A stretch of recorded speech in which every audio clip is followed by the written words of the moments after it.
much, Dash, and an amazing game indeed. I don't think we can say it enough out of that. All the games today, very competitive. I really just have to say, even in defeat, I think Curse made some really positive strides. So much of their previous games have been capitalizing on teams' mistakes. They were actually trying to make a lot of big moves, even if they didn't work out with victory. The fact that they showed the initiative, made the initiations, and had Cloud9 on the ropes is a good testament to their future. And we saw a lot of players bringing out some news today. Not new for BXN, but he brought Xerath out again. That was Hai's first Rise that he brought out, so he was playing quite strong on that. We saw LMQ kind of return to a few things, and the Gragas working again for them with the Lee Sin. A lot of things that are coming to fruition for these teams that are seeing that they work, but then again, you're giving the other teams an idea of how to stop it, so it's only going to get more competitive. We saw that this week in Week 9. So let's pull up the standings to see how the table is set. In first, it is LMQ with 15 wins. And 2 games ahead of the pack, but tied for second is Cloud9, CLG, and TSM. That's One right. game back is Dignitas in 5th with Curse in 6th. Always got to be a tie this season.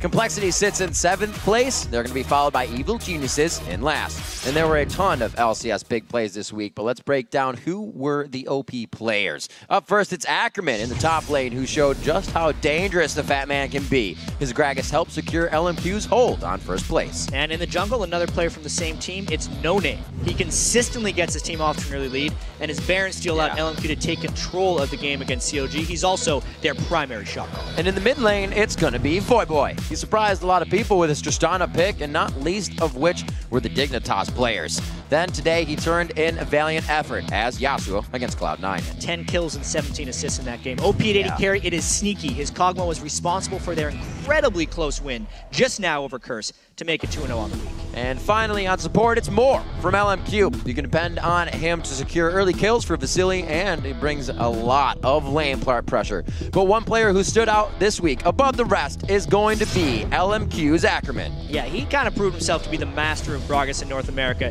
That kill was a shocker for everyone, and then he was the last man standing to close out that game. I mean, he builds Gragas differently each game. He also used the champ to match effectiveness, and honestly, he also helped them take sole possession of first place this week, which is the biggest thing of all. It's been Xiao again and again for LMQ. It's Ackerman's turn to step up a bit. They've secured their playoff spot, and no problem to him, kind of showing that the big man can still be an assassin of some types if he really gets going. So the LCS will be back next week, starting off with a popping hot serving of the LCS preview show on Thursday, 8:30 a.m. Pacific, 5:30 Central European Summertime. Make sure to catch that. Then the European LCS kicks off with Roccat versus Gambit, followed by Millennium taking on the Copenhagen Wolves. And then the North American LCS returns on Saturday, starting with LMQ versus Complexity, and after that TSM will battle it out with Evil Geniuses, followed by Cloud9 versus Dignitas. For a full rundown of the schedule, head over to lolesports.com.